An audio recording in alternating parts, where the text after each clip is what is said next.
Biz жигиттер менен аман эсен Сингапурга келип алдык. Кеттик Сингапурга Чехия, Германия, Филиппин. Биякта ушундай фризона бар, там теннис ойношот балдар. Жакында эле Кадырбек деген бала мынакей Нью-Йоркко жетти, визасын алып. Обычный эле work and study деген программа менен тапшырып, $2000 зарплата алыш менен. Айына да? Айына. Ошол кезде. Жакшы эле зарплата, ошонун жою. Ешка 211, не 210, 211. Ошол кезде. Он, в принципе, нормальный эме болчу. Анан ошо машинаны сатып алгам.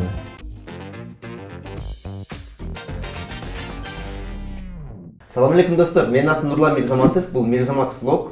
Бүгүн бизде конокто көптөн бери күтүп жүргөн Нурсултан Кубанов. Азыр негизи перспективти биз 2016-жылы негиздегенбиз. Көптөгөн катачылыктар болуп жүрүп, анан мындай туруктуу бир компанияны негиздеп, ошого 6 жыл болду. Достор, саат мынакей 7:31 болду. Эмне үчүн таң атпай келип алды десеңер, силерге сонун сюрприз бар. Азыр болсо перспектив эл аралык билим берүү борборуна келдик. Силерге азыр ичин тааныштырабыз, кеттик. Салам алейкум. Салам аке. Жакшы, кандайсыздар? Кош келипсиңер. Жаңы рахмат. Бул биздин Бишкекте 3-чү филиалыбыз. Локация боюнча ошол Орто Сай базары, Токтобула Гоголь район, анан микрорайон Жал да барбыз. Биякта ушундай фризона бар, там теннис ойношот балдар, аудиторияларда сабак өтөт. Бүгүн эми таң атпай келип калдык. Эч ким жок. Да, эч ким жок. Аякка өтүп аткандагы процесс аябай оор болуп, мен 2 жыл өтпөй, аякта абдан мындай коррупционный схемалар бар болчу мурдачы. Анан акча бергендерде, мындай колунда барлар эле өтчү, бирок 2-чи жылы өтпөй калып, анан 3-чү жылы өтүп тапшырып, анан кеткем да. 3-чү жылы уже акча топтоп туруп кандай болду жагы. 3-чү жылы ошол акча болгондо да жакшы болмок да, эртерээк кетмекмин да. 2-чү жылы, 3-чү жылы киргенде айткам мен. 3-чү жолу тапшырып атам. Кудайды карагыла депчи. Өтүшүм керекми уже деппи? Өтүшүм керек деп. Бирок ошо 21-кылымдын кадрлар деген проект болчу. Кыргызстандын ошо ар кайсы аймактарынан келип, анан бир канча калп айтпасам бир 7-8 бала барсак керек эле. Ар кайсы аймактан. Бул окуучулар толугу менен бюджетке барышкан да, толугу менен бюджет. Окуубуз бекер, жатаканабыз бекер, еще башында $200 стипендия, кийин $400 стипендия алчу айына. Эше сон болчу. Мисалы үчүн көбү билбейт, бирок мисалы үчүн аймактагы жаштар көрүп атса, ошолорго айтмакчымын. Мисалы үчүн Японияга Max деген программа бар да. Эгерде англис тилин же япон тилин билген болсо, окуусу бекер жатаканасын менен тиги Германияга немецкий язык билсе, тиги B1, B2 деген уровеньде билсе, тоже язык билсең эле уже программалар бар. Программалар уже бекер да. Жаштарга азыр мүмкүнчүлүктөр абдан көп. Биякта 350 квадрат негизи. 350 квадрат. Мындай кичинекей көрүнгөнү менен могул расстояние эле ушу фризона деп коет. Ушу фризонаны бир топ местаны ээлейт. Азыр ремонт жүрүп атат азыркы учурда. Азыр бүт элек биз кичине стилди алмаштырып, Бул офисте 20 киши жумуш менен камсызган да. Кудайга шүгүр ошол 20дан ашык. Бизде мисалы үчүн команданын 95% жок дегенде англис тилин и дополнительно, мисалы үчүн мен Кытай тилин билсем, мен да коллегаларым көбүнчөсү кытайча, англисче сүйлөгөндөр да. Ошол маанилүү, анткени англисче билбей биз менен биздин командада иштеш өтө оор да. Партнерлор бар, башка нерсе бар. Ушундай эң негизги талап ошо тил болуп калат да. Ошо консультация боюнча суроо жаралды. Мисалы Америкага кетирсеңер, мындай шанстар канча, гарантия барбы деген көп суроолор жаралат экен. Жок, эч кандай гарантия жок. Мындай негизи эле бүт азыр буюрса аэропортко барабыз. Мына Сингапурга балдар кетип атышат. То же самое. Эч бир мамлекетке именно виза алат, албайт деген нерсеге гарантия, анан 90%, анан 80% деп биз эч качан айтпайбыз, айткан эмеспиз. Бул туура эмес нерсе. Бул нерсени ар бир элчилик өзү чечет. Кимге виза берет, кимге бербейт. Биз болсо өзүбүздүн мындай консультация кылып, ошол консалтинговый услугаларды кылабыз да. Бизде мисалы үчүн Алматыда филиал бар. Алматыда кичине оңоюраак да. Адамдар менен иштешиш, анткени ал жакта мындай эл кичине түшүнүгү в этом плане ушундай сиз суроо берип аткан суроолор берилбейт да. Анткени билишет да, уже элди уже билип, түшүнүп калышкан да. Ошон үчүн бул нерсени айтып кетет да. Анан жанагынтип азыр мынча миң акча бере калсаң мен сага виза ачып бере алам деген нерселерден 100% гарантия дегендерге абсолютно, друзья, ишенбейин. Ал болбогон нерсе. Перспектив уланып атат. Бизде азыр 19 филиалыбыз бар. Алматы, Ташкент, Москва. Ташкентте, правда, сейчас пока временно токтолуп турат. Бирок калган аймактарда биздики филиалдарыбыз иштеп жатат. Бирок мен өзүм азыр мындай Кыргызстанга мындай батпай аткан кезим. Америкада 3 ай болдум. 3 ай болуп, ошол жакта тоже бир проектти акырын баштап атабыз. Бирок ал аябай долгосрочный проект. Азыркыга чейин мынакей жарым жыл болду. Эч кандай прибыль жок. Только вкладываем дегендей. Анан Кудай буйрса кийинчерээк бир жыйынтыктарын көрөбүз. Анткени азыр дүйнө жүзүндө кризис болуп атат. Ошо кризистен дагы нужно отталкиваться, да? То есть ошол моменттерди учитывать этип. Аэропортко ортабыз. Аэропортко достор, мен бүгүн учуп атам. Анан ошого байланыштуу интервью ушундай болуп калбадыбы? Сиз кетип калып келесиз азыр, э? Мен дальше кеттим. Балдарды негизи ар кайсы программа болгондо колдон келишинче ошол программанын негизги мындай биринчи бараткан студенттерди ар дайым мындай сопровождение кылып жеткизип ошо балдарды жайгаштырып, жардам берип, ошо бүт жагынан мындай көмөк көрсөткөнгө аракет жасайбыз да. Мурда Азирет менен Ирландияга барып келгенбиз. Ирландияга барып, ошол жактан дагы балдар окуп, жумуш деген программа менен барышкан. Да, Кудайга шүгүр, азыркыга чейин жакшы иштеп атышат, окуп атышат. Аябай жакшы. Азыр болсо эми Сингапурга ошондой эле программа менен кетип атабыз, ошо Кыргызстандан. Булар деген ошондо бюджетте бар окушабы, же кандай контрактта бар окушабы программа? Жок, бул контракттык негизде. Где-то бир $3,500 төлөшөт. Окуусуна да. Бир жылга, То есть полный окуу. Канча жыл окушат ушунда? Бул где-то бир жарым жыл тегерек окуп го, жарым жылга. Анан ошол жактан окуп, плюс бирок иштешет да, жакшы жер. Мисалы ошо Сингапурга баргандар канча табышат айына? Сиздерде мындай маалымат барбы ошондой? Канча? Эми мен ошол жакта жүргөн кыргыздар менен сүйлөштүм. $2,000 тапкан кыргыздар бар экен. $1,000 тапкан кыргыздар бар экен. Жаңы келгендер ушундай. Кандай жумушта иштешет алар мисалы? Теле тармагында эле. Пока теледа. Азыр көрүүчүлөрдүн баарына эле кызык болот болчу керек. Америкага, Европага, көбүнчө 28ден өткөндөр кетем деп жүрүшөт. Ошолор мисалы кантип кетсе болот, негизи эле мүмкүнчүлүгү барбы же уже кеч болуп калдыбы? Сен практикада ушул сферада жүргөндөн жакшы билет болушуңар керек да. Эми мындай да, эч качан кеч болбойт го дейм. Эч качан кеч болбойт. Мүмкүнчүлүктөр, ар кандай программалар көп эле. Буну мындай толук маалымат катары эгерде биздики офиске келип, мындай толук маалымат алам десе, лучше офиске келгендер туура болот да. Анткени бул өтө мындай бул боюнча отдельный бир интервью кылышыбыз керек болуп атат. Отуруп түшүндүрүш керек экен. Детально түшүндүрүш керек. Азыр мисалы үчүн эки сөз менен мындай болсо тигиндей болот деп дагы уже суроолор жаралат. Суроолор жаралат. Мындай болсо кандай болот да? Аэропортко жеткичекти только ушу темасы дешип калабыз. Бирок негизгиси ошо мүмкүнчүлүк бар экен, кете эмес экен. Серде дагы сунуштай турчу варианттар бар экен да. Албетте.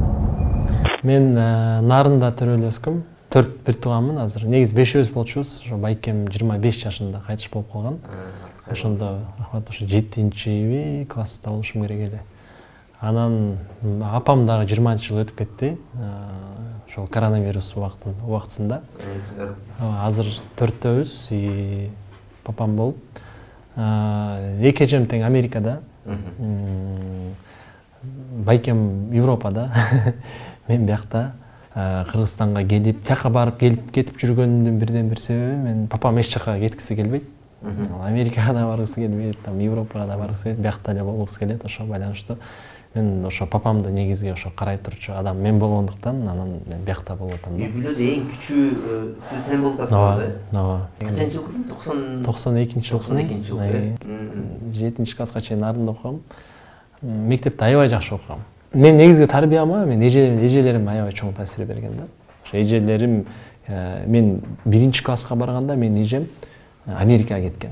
Ошондо билем да. Анан бизге келип ошондойчу 1 жыл окуп келип анан айтканда Америкада ар бир тиги американецтин телефону бар экен десе биз ойчу кандай ошондой. Ошондо бизде телефон жок болчу да. Мондай жанагындай ондай телефондордо Америкага чалганда почтага барып бирдемке кылып иш кылып адамдар чалып келишчү да. Сүйлөшөбүз дегенде анан ошол нерселерди келип айтып берип мындай пицца деген нерсе бар экен, телефон деген нерсе бар экен деп аябай кызыктырып ошол кезден баштап эле менде бир кыял пайда болгон да. Биринчи бир кыялдар ошол го дейм.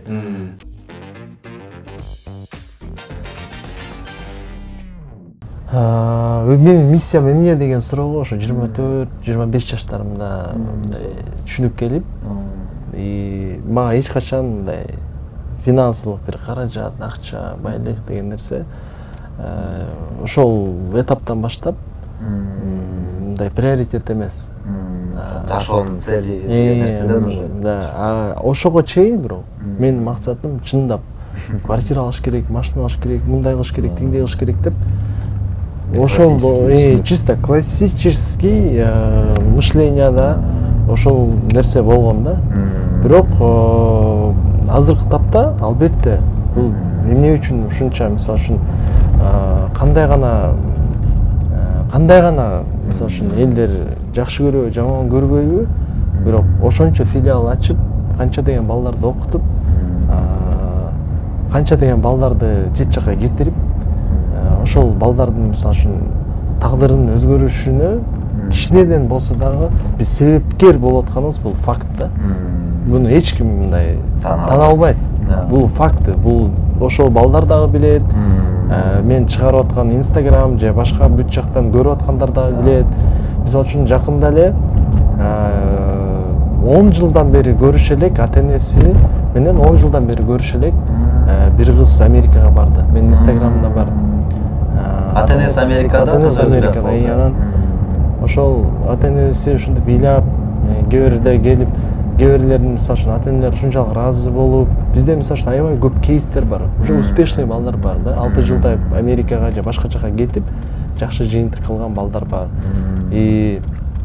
Ушунун баарын көрүп туруп, миссиябыз менин алдыга койгон максатым именно жок дегенде мен мисалы үчүн бир ичимдик саткан жокмун, элди туура эмес жака бурган жокмун. Айтып коет го сен пайда алып келе алсаң дагы жок дегенде зыян кылбачы дегендей да. Пожалуйста деп. Ошондой эле нерсе. Папам өзү айдоочу, мамам болсо садикте иштечү. Жөнөкөй эле үй бүлөдө, карапайым. Мен даже университетте жаңы как раз мектепте окуп жүргөндө папам таксовать этип күнүнө 250 сом тапчу. 50 сом эжем анда аутсада окучу. 50 сом өзүнүн күчү менен өткөн алдачы. 50 сомду мага берчи, 50 сом дагы берчи. 150 сом менен как бы күнүмдүк жашап өтчү да. Анан аябай, такой этап да был, тяжелый да по-своему. Анан өзүм айтчумун да, кийин мен буюрса чоңоюйн, жакшы бир жыйынтыктарды кылам депчи. Анан 10-11 класста мен лицей при БГУ-дагы ошо лицейге тапшырып кеттим. Аяктан таптакыр башка окружениядагы балдар келди. Ошолорго эметтим, КВН ойноп баштадым, кайра активдүү ошол жашоом башталды дегендейчи. Китайский окуп баштадым, уже HSK деген сертификат бар, ошону тапшырып жанагындай 21-кылымдын кадрлары проекти менен кетип, ошондон ары менин жашоом жакшы болуп кетти да.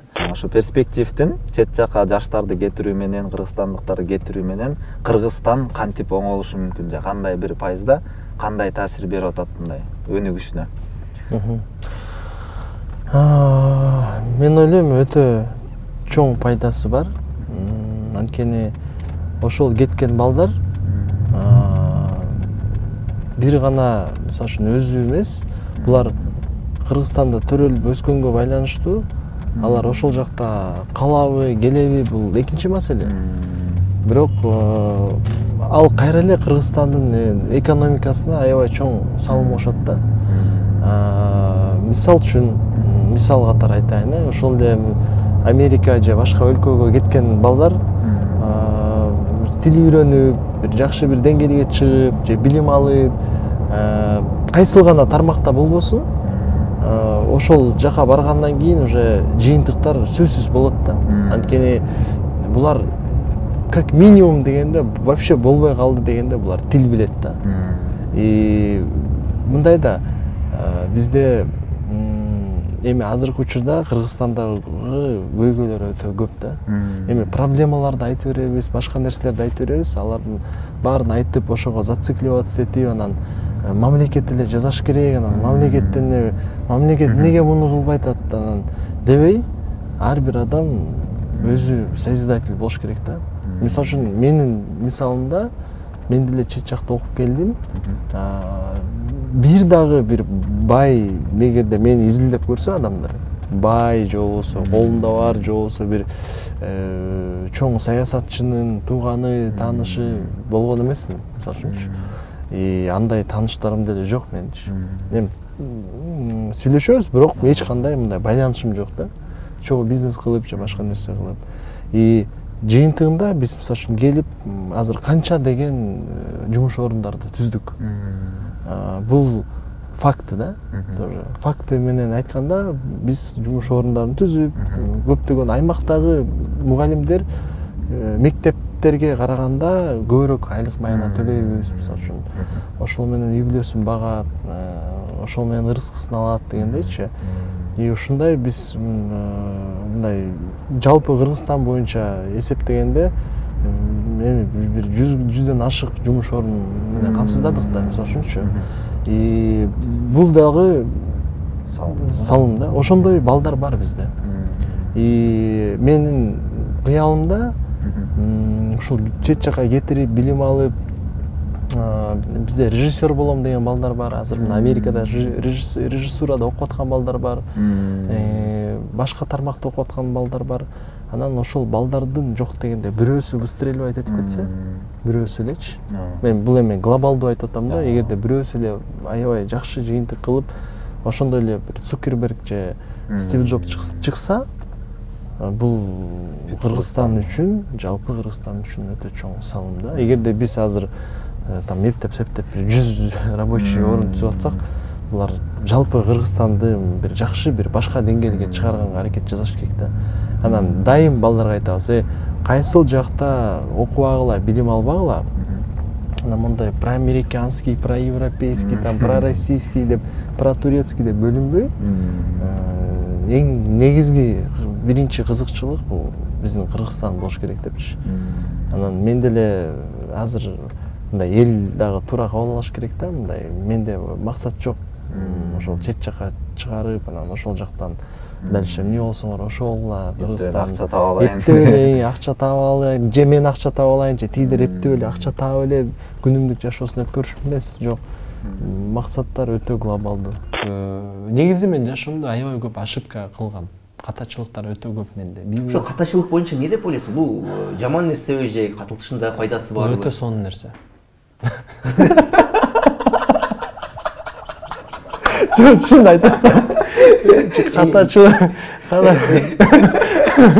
Катачылык болуш керек мына байке. Биз эми азыр күлүп айтабыз да, ошол моментте болезненно болот деген. Болезненно это вот такой удар да. Мен мисалы үчүн 19-20 жашымда, 19-20 жашымда мен биринчи шоковый провал болгом да. Тиги товарларды жөнөтүп, эметип иштеп, в итоге туура эмес товар тандап алып, бир ошондо дагы да фокус жок да. Жакшы эле курткалар өтүп аткан. Кышкы курткаларды, товарларды сен Кытайда жүрүп, ал жактан бул жакка жөнөтөт. Мен Кытайга келип, Нурлан байке, мен Кытайга келип атканда мен ушундай максаттарды койгом. Я понимал, что вот баарына кеңеш да. Баары эле ойлойт, чет жака келсем эле всё, типа я попал в Америку и всё. Нет, наоборот, жашоо ошол жерден башталыш керек да. Ошол жерден тырышып аракет кылсаң, к примеру, ошондой результат болот. Ошо балдардын арасынан эң биринчи бизнес баштаган болгом да. обычный одноклассники сайт. Ланчжоуда ойлар ошо? Жок, анда Уханьда болчу. Уханьда. Бир ай дегенде мен даже ноутбугум жок болчу, Нурлан аке. Ноутбугум жок болчу. И эчтеке эме инвестиция дагы жок болчу. Бир дос баламдын офисин араң сурап, ошол жака барып турсун клиенттер депчи. Анан Кытайдан тиги товарларды сатып алып, анан Кыргызстанга жөнөтүп, анан тигилерден калганын алып, ошентип биринчи заказдан эле мен ровно 4000 юань тапкам. Это 40 000 сом. 40 000 сом. 40 000 сом. Канча акча киргиздиң эле? Киргизген эмесмин эчтеке. Ошентип онлайн продажа кылып, кийин офлайнга өткөм. Гуанчжоуга барып, товар салып баштадым. Биринчи свитерлерди салгам, мондай. Эме водолазкаларды салгам. Водолазкалар жакшы кетти, анан зимний курткаларды салдым, тигинтип ошентип почти бир общий бир жылда иштедим. Бир жылда иштеп, анан кайра кийинки кышта ошондо аябай чоң суммага товар жөнөтүп, ошол товар застой болуп, аны кайра Россияга салып, аяктан застой болуп, какой-то чесүүд ошентип, мен 10 000 доллар менен калып калган. 10 000 долларга күйдүң. 10 000 доллар менен калган. Көп акчага күйгөм мен. Канча акчага күйдүң эле? Канча топтой алдың ошо бир жылда? 35-40 тай топтой алдым. 35-40 000 доллар топтодуң. 35-40 000 доллар. Баштаганым ошол 0 менен 40 000 сом деп койлу. Даже 0 менен баштадым. 0 менен эле баштадым. Анан ошентип 10 000 долларым калды. 10 000 долларга эмне кылам деп анан рекламный кампания ачам дедим. И ошо онлайн тема ошо ойдон жабылган. Канча почти 10 жыл болду, плюс-минус грубо айткандачы. Анан аны башка партнерге өткөрүп, анда ал только иштечү, мен какой-то процентин алчумун дагы. Кийин болсо өзүм офлайн Гуанчжоуга барып, өзүм ошентип товар салып иштеп, там кээ бирде клиенттер чыгып калчу, ошолор менен иштешчүмүн, ошентип акырын. Эгер онлайнда сеники розница продажа болсо, аны бирге өткөзүп бердиң дагы, офлайнга сен офлайн оптом өткөм. Анан жанагантип күйдүм, бир 10 000 долларымдай эле калып калган да. Жакында эле Кадырбек деген бала Москвада мигрант болгон бала болгон, бул ошол жакта иштеп жүргөн бала. Мынакей Нью-Йоркко жетти, визасын алып. Обычный эле work and study деген программа менен тапшырып, Москвада мигрант болуп, жанагантип ар кайсы жумушта иштеп жүргөн бир бала, молодец, аябай аракетчил. И ошентип мына Москвадан жок дегенде ошентип бир бала уже Америкага жетип алды да. Эми бир бала болобу, 10 бала болобу, канча адам болот, чыгып урматтуу биздин жаштарга айтарым, эң негизгиси альтернативаны ойлонуш керек всегда. Бир тараптуу эле ойлонуп эле, ой, все так, каяка кетсем, так Россияга кетсемби деп, аяктан барып зарплатага иштеп акчанын эмесине кирип кетип атышпайбы? Билим алыш керек да. Билим алып башка деңгээлге чыгыш керек, кыргыздар делечи. Башка деңгээлге чыкканда уже соответственно коом өзгөртүш керек коомдучу, биздичи. Анткени биздики уже страна мигрантов болуп баратабыз да. Анча деген миллиондогон. Эми бул любой сизди деле, мени деле кейтет бул нерсе. Анан ошондо 214 маршрутка, 216, анан дагы бир маршрутка менен сүйлөшүп, анан 33 монитордон 3 линияга койгонбуз. Монитор алып, Гуанчжоудан ошо 10 000 долларга монитор салып Кыргызстанга салгам, бияктан помидор деген рекламный кампания ачканбыз. Данчик Донча бизде иштеген, ошо дизайнер болчу. Анан офисибиз Ахунбаевада болчу, 3 партнер болуп баштаганбыз. Ошол кезде помидор деген рекламный агентство болчу. Ошолор биринчи маршруткаларга экран койгон балдар. Нурсултан Кубанов менен ошо 2016 октябрлар экен. Бирок аякта бир жылда уже мониторлорубуз жоголуп кетти. Бирөө башка линияга секирип кетет экен, бирөө дагы бир нерсе болот экен. Анан кетип калгандар болот экен, машинасын сатып ийгендер болот экен. Ошентип биз бир жылда бир 35-40 тай мониторду уже жоготуп койгонбуз. В общем канча эле? 100, ровно 100 монитор. 100 монитор, 3 маршрутный линия. 3 маршрутный линия. Ошентип мен 2 жылда, почти 2 жылда подряд мен банкрот болдум да. Анан ошондо мен өзүмө суроо бердим, мен походу бизнесмен эмес окшойм деп. Биринчи айда я помню 112 000 сом тапканбыз рекламадан, помидордон. Я прям отчетливо помню, чистый доход 112 000 сом болгон. Биринчи айда реклама. Доход бу же чистая прибыль бу? Доход.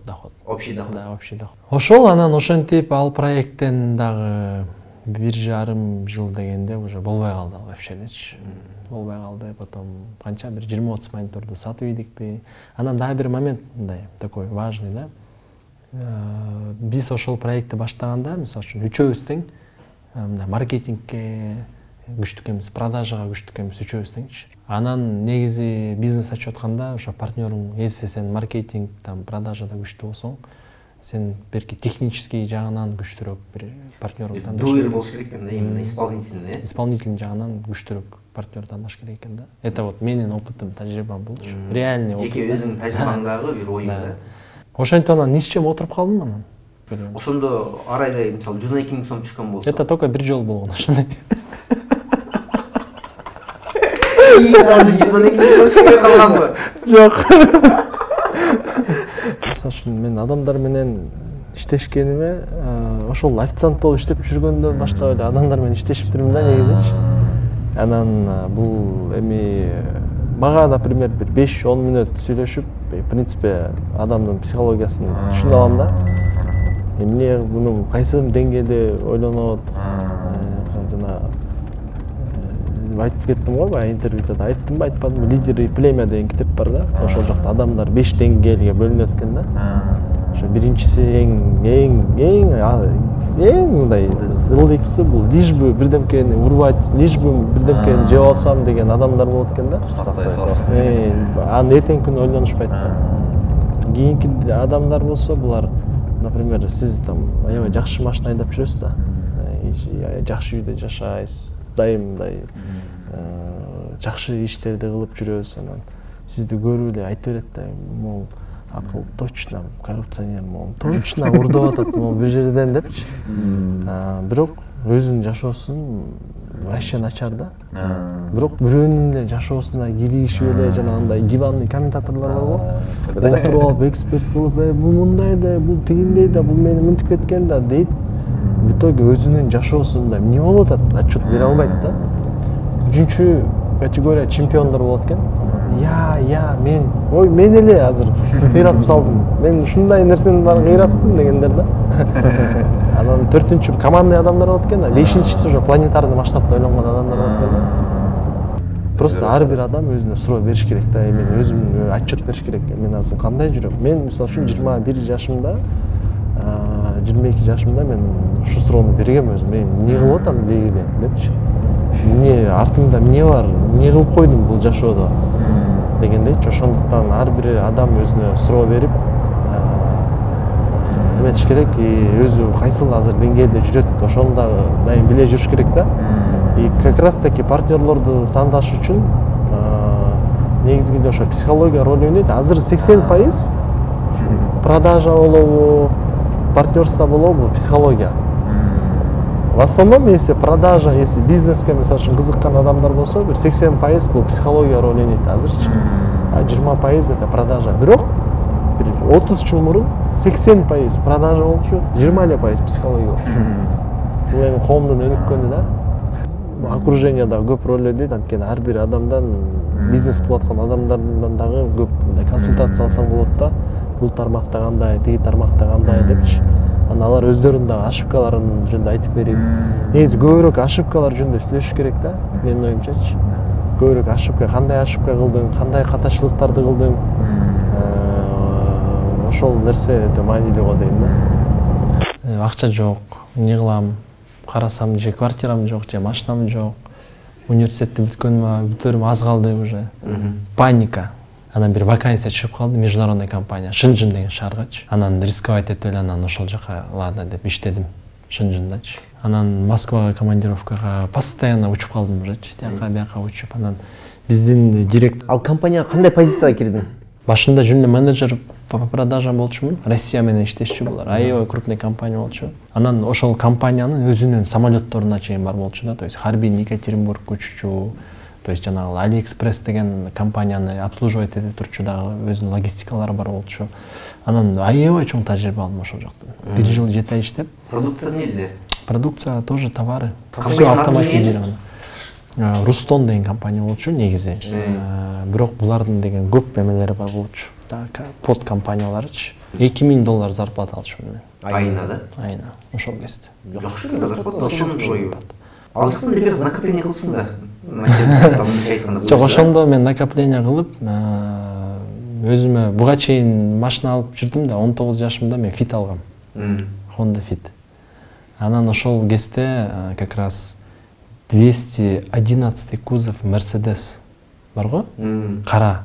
Ешка. Кожаный салон. Ешка белек? Ешка 211, не 210, 211. Ошол кезде он в принципе нормальный эме болчу. Анан ошол машинаны сатып алгам мен. Именно ошол машинаны алам депчи. Просто мен туура моментте и туура адамдар менен просто туш болуп калдым.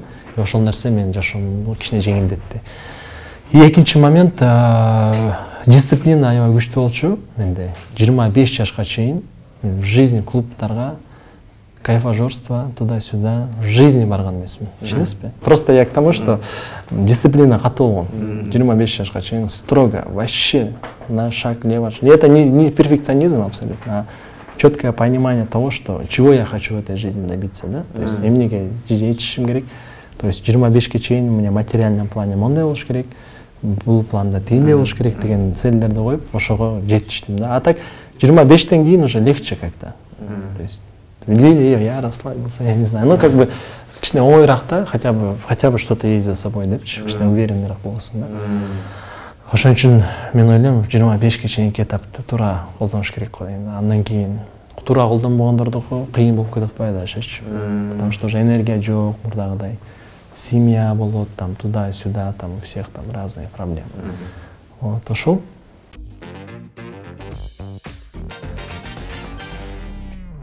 Негизи азыр мына Кыргызстанда сплошная коррупция. Аны ачык айтыш керек да. Бүт жерде мына коррупцияга ушунчалык бүт тармактар батып кетти. Албетте мен деле мындай созидание, өзгөрүү, бир жаңы жакшы нерселерди жөнүндө сүйлөгүм келет. Бирок чындап келгенде мамлекет менен элдин ортосунда ажырым өтө чоң да. Мен министрдин советниги болуп иштедим 2019 жылы. Мен ошондо министерствода жүргөндө ошол мындай правительствого барсаң, ак үйгө барсаң, министерстволорго барсаң, кадимкидей мындай башка бир планетада жүрөсүң да. Башка өлкө. Мындай башка планета, башкача, таптакыр башкача планета. Бирок мындай эл менен аралашып, элдин мисалы үчүн көйгөйлөрүн угуп, мындай көп нерсени көргөндө сен түшүнөсүң, что проблема вообще башка жакта проблемачы. Элге азыр могул обещание, асман, анан тиги бул проект, анын баары кереги жок. Они сейчас хотят сегодня, сейчас решить проблему, да? Азыр мына бүгүн чечип бериш керек адамдардын көйгөйлөрүн, күнүмдүк көйгөйлөрүн, трансформациянын маселеси турат, мисалы үчүн мектеп проблемалары турат, мисалы үчүн канча деген көйгөйлөр бар да, күнүмдүк маселелерди биздики чече албай атышпайбы. Бул өтө чоң көйгөй да, ошон үчүн тилекке каршы өтө ситуация мындай начар да. Мен мындай чын толук мындай албетте жылыш бар, аракет кылып атат, там зарплата көтөрүп атат. Бирок зарплата көтөргөндө деле азыр продуктлар кымбаттап кетти да. Бул закономердүү нерсе да. Ошондуктан эң негизгиси ошол мен эмнени айткым келип атат? Биздин элге мамлекетке надежда кылбаш керек да.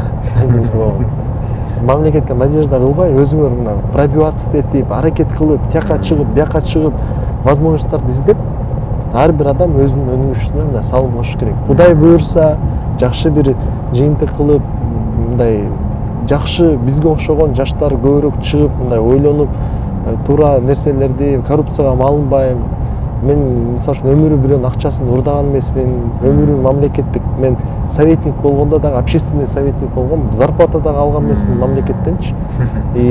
Бул менин принциптерим болгондо бизге окшогон коррупцияга малынбаган, мындай жакшынакай эчтеке урдайм дебеген мондай балдар, кыздар келип мамлекетке бир салымын кошсо, я думаю, аябай жакшы результат болот, жыйынтык болот да. Мекенге ошондо 2015-те кайткан болтасың, 2016. 2016. 2015-2016 плюс-минус ушул. Анын кайтармалын эмнеге именно в сфере образования компанияны курууну чечтиң? Ниша бош. Биринчиден, экинчиден бул сферада мен параллельно принципе кылгам. Примерно видение бар болчу. Ближайший 5 жылда эмне кыла алабыз ушу сферада. Ошо видение менен келдим. Анан Ахунбаева Тыныстанада бир орус байкенин офисин снимать эттим. 12 000 сом болчу. Канча квадрат метр? 15 12 миң сомго сыймай кетти. 15 миң сом деди. Аны мен айттым, мен 3 айга заранее берем. 12 миңден кылып бер дедим. Хорошо деп 9 миң сом эконом кылдым. Анан ошо 3 айга сразу бердим, бирок цель койдум 3 айда ушул офистен чыгып кетем дечи, потому что лифт өйгө мондай калчылдаган лифт болчу да. Клиенттер уже көтөрүлчү сомнениеда ужечи. Анан ошентип чыгып 3 ай ошол жакта иштедик. 120 миң сом менен баштаганбыз биз. Ровно. Перспективде. Стол, парта, аренда, бир ноутбук бар болчу, бир ноутбук алганбыз. Туда-сюда там офисная принадлежность 120 миң сомдой акча кеткен. Ошо менен баштап туруп анан дальше кеттик. Андан кийин $300 офис снимать эттим. Бар 12-та. Анара деген эжекеге терең ыраазычылык. Ошо мүмкүнчүлүктөрүн колдонуп эжекеге рахмат айтып коеюн. Ошол эжеке аябай бизге мындай болейт этип, балдар силер аябай жаш экенсиңер, давайте деп кымбатыраак офисти арзаныраак берип бизгечи. Аяк уже 30 квадратпы, 40 квадрат болчу. Анан ошентип жүрүп, иштеп жүрүп, анан мен айттым, надо образовательный центр открывать дедим. Ал учурда эмне эле образовательный центр эмес? Жок, анда просто отправка студентов. Консалтинг болчу. Надо образовательный центр открывать, уже бренд создавать надо дедим дагы. Анан Бакамбаева, Исановадан, билесизби биздин офисте бар? Ошол жакта 120 квадрат офис таптым. Арендасы $1,5 миң. Это большой риск. Попрет, не попрет. Анан болгон топтогон акчаны ошо жака салдык. Канча топтодуңар эле? Бир $10 миңдан өйдөрөөк акча. Тоже мен негизи жашоомдо аябай жакшы адамдар туш келет дайым. Ушундай жагынан всегда везет да, Кудайга шүгүр. Ошондо биз 2016 баштасак, ошо 2017 наборду баштадык. 2017-де ошентип 2 жума тишина болуп, паника болуп, биз бүт рекламаларга берип, и в итоге ошентип бирок мы набрали. 100дөн ашык бала набрали. Представляете, за 2 недели набрали. Кайсы тилдерге канча группа? Английский и китайскийге набирать эттик. 4 Көбүрөөк китайскийге бирок набор болду да. Ошо набор кылдык, анан эле сүйүнүп, бирок 1 айдан кийин уже канча аябай көп процент студенттер кетип калды. Анан кайра минуска кетип баштадык. Кийин биз концепция ойлоп чыктык. Мы будем набирать сразу на 4 месяца деп туруп, анан акчасын арзандатып 4 айга набор кылып. Басы канча эле 3 миң сом, 4 миң сом белип. 4 айга 6 миңби ушундай болуш керек эле. Ар бир ай 6 миңден, Жок, 4 айга. 4 айга 6 миң. Ошондой скидка алганбыз да. Ошол кезде да. Анан атак 1 айга, 2 айга деген болбогон нерсе экен да алчу. То есть поток клиентов все равно кыскара берет экен да. Ошол ошентип анан баштап, дальше ошо менен кеттик. Андан кийин Каракулга ачтык. Ар бир кесиптин качан коом өнүгөт, кегде ар бири өзүнүн кесибин мыкты, сонун деңгээлде аткарса, ошондо гана өнүгөт. И, конечно, кайдзен да.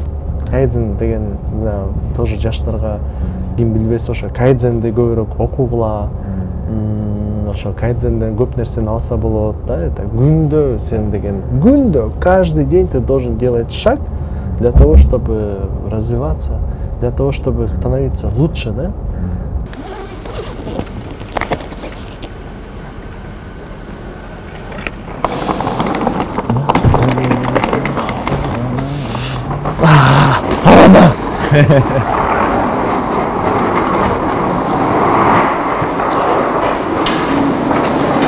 Достор, мынакей бизде азыр Сингапурга кетет деген балдар менен дагы жолуктук, интервью бергенге макулдугун беришти.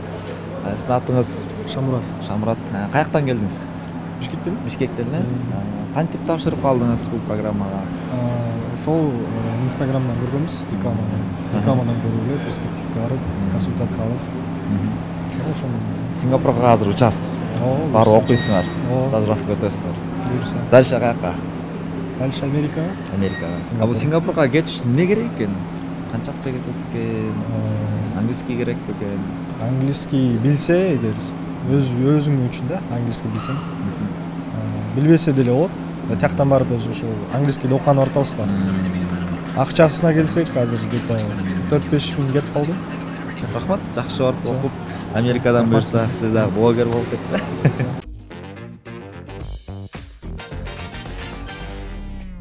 Значит, сен үчүн параллельно баягындай жер тогулук, баягы башка мамлекеттерге барып ал жерде телешоулордон кылып келгенсиң го. Ал жөн эле мини проект, мини там стартап сыяктуу эле кылып көргөн экенсиң да. Кандай болгон ошол нерселер? Ал жактан бир акча түштү, ал бизнес проект болду же все-таки жөн эле тест түрүндө болуп калды? Брендовый нерсе болду. КТРК менен сүйлөшүп, ошо Бакыт Осмонканов, Жеңиш Майрамбек уулу, Чолпон Уланбекова, мен ошо 5-6 киши болуп биз Европадагы эми биринчиден бул бренд, экинчиден ошо кыргыздардын именно КТРКга эмнеге чыгардык, анткени аймактагы жаштар көрөт да.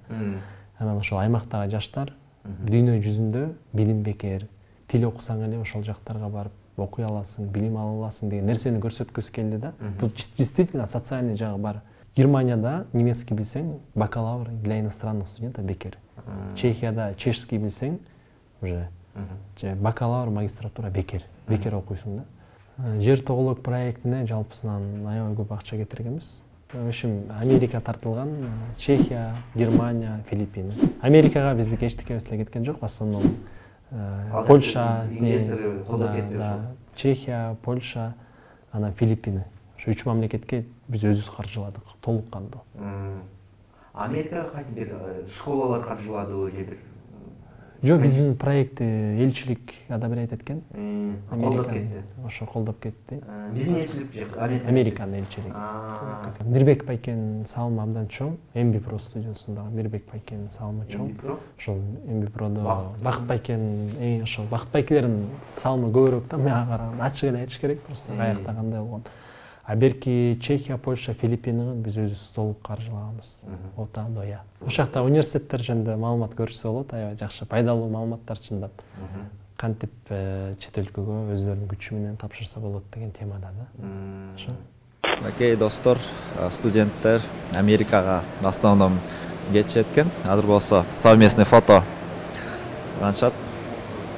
Кыргызстандын флагы менен. Жакшы фото тартсам.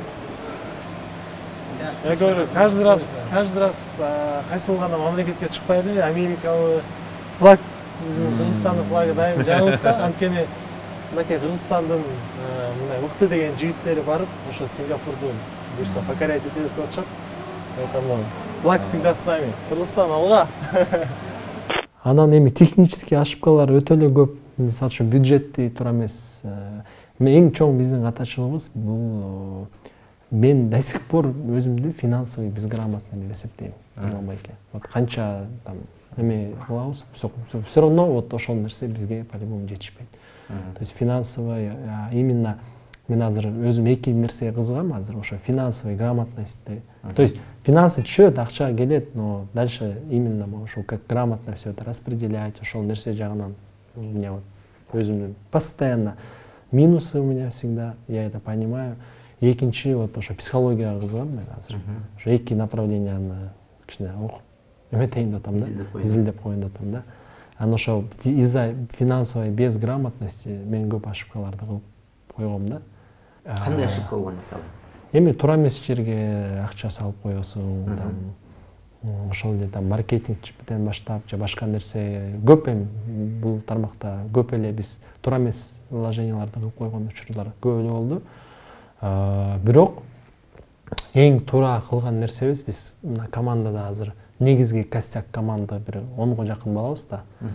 Анан ошол балдарга биз жыл сайын, например, биздики деген бир эле адам байыш керек, бир эле адамдын акчанын колунда эмес. Неважно меники там 70%, 50% ойлобу, неважно. Бирок биз ар бир ошол бизде иштеген балдардын мындай бутка турганга бир шарт түзүп бердик да. То есть машина алып берип, там квартира алып берип деген сыяктуу темаларын биз бүт барын, то есть фундаментальный, базовый нерсени биз өзүбүздүн командабызга биргеликте мен эмес, биргеликте ошонун баарын кылдык да.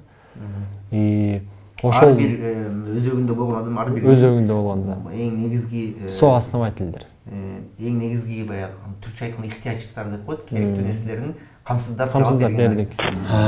Жигиттерге дагы буюрса айтып атабыз, Сингапур это просто трамплин да, Кудай буюрса, чтобы дальше там Америка, Европа и дальше вот покоряли новые какие-то горизонты. Ошол биздин дагы жаштарга айтмакчымын, эч качан өзүңөргө мындай чектөө рамкаларды койбогула. Мына баягыда көрүп атасыздар, жалаң, карапайым, мындайкы жөнөкөй эле жигиттер. ошол жигиттерди Кудай буйрса мынакей Юго-Восточный Азиядагы эң өнүккөн өлкөлөрдүн бири ошо Сингапурга кетип атышат.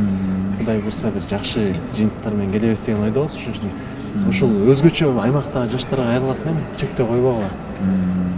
Саясат ишинде болуп атат. Сен саясатка да кирип көрдүң го? Саясат жакшы. 2019-да кирдиң белең? Саясатты бүгүн излешким келбейт атчы. Ал азыр кандай деп ойлоп атасың? Негизги саясат жагынан бул тажрыйба кандай? Жакшы эле жаңы бир көз караштар жараттыбы? Жаңы бир нерсе түшүнө алдыңбы? Саясатка барып мен эң чоң акчаны ошол жактан жоготтум да. Саясаттан. Илап салбайм да. Это же мындай нерсени каяктан көрүп алат эле башка. Бул тоже бир силер бир журнал катары.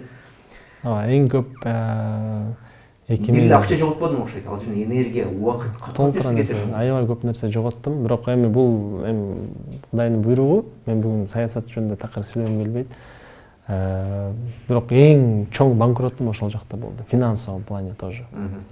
Анан жакшы жыйынтыктарды кылдым. Ал кризистен дагы Кудай буйрса чыктык. Баары жакшы.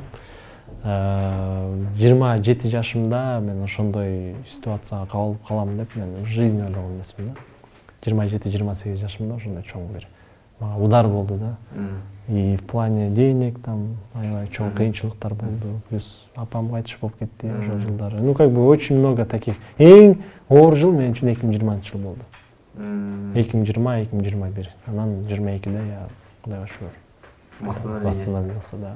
Жалпы эми биздин мекендештерге, жалпы биздин жаштарга бере турчу кеңешим катары эң негизгиси жана мен айтып кеткендей эле негизги фокусту ошол жаштык жөн эле өтүп кетпеш үчүн 16 жаштан 25 жашка чейинки этапты мындай жөн эле кой берип ийбесе деген бир ойду айткым келет.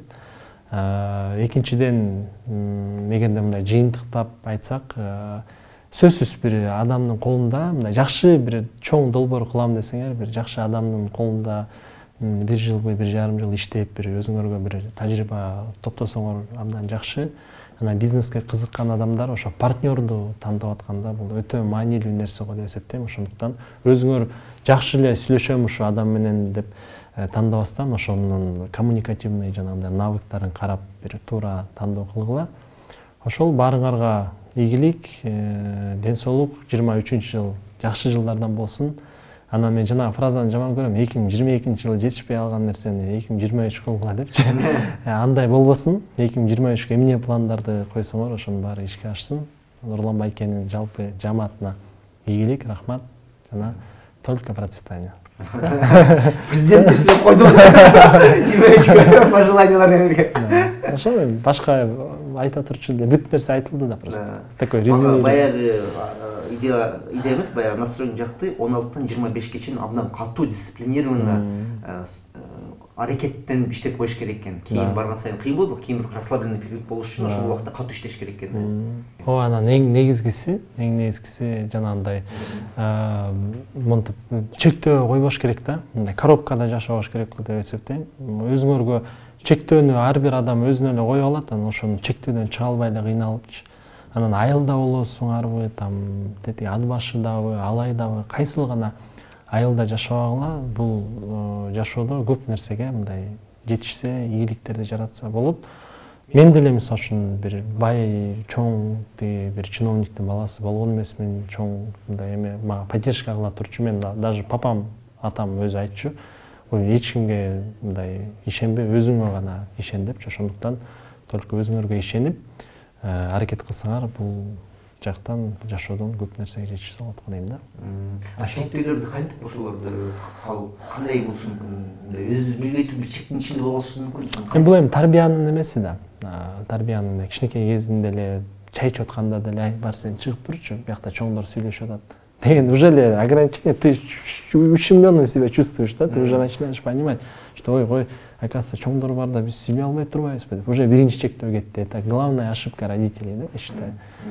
Ошол. Чоң рахмат сизге. Жолуңуз шыдыр болсун. Сизге рахмат. Кеттик Сингапурга, Нурлан Байке. Буйрса. Келгениңиз чоң рахмат. Сонун айып кылдык. Соң болду. Рахмат сизге да. Атайын Мирзаматов влог командасы тартып аткан видеого кошумча мынакей биз жигиттер менен аман эсен Сингапурга келип алдык. Бардык кыргызстандыктарга, бардык биздин мекендештерге ысык салам. Кудай буйрса баарыңыздар менен ушул Сингапурдан көрүшкөнчө. Lights Creative жана Нурлан Мирзаматов байкебиздин командасына баарына терең ыраазычылык.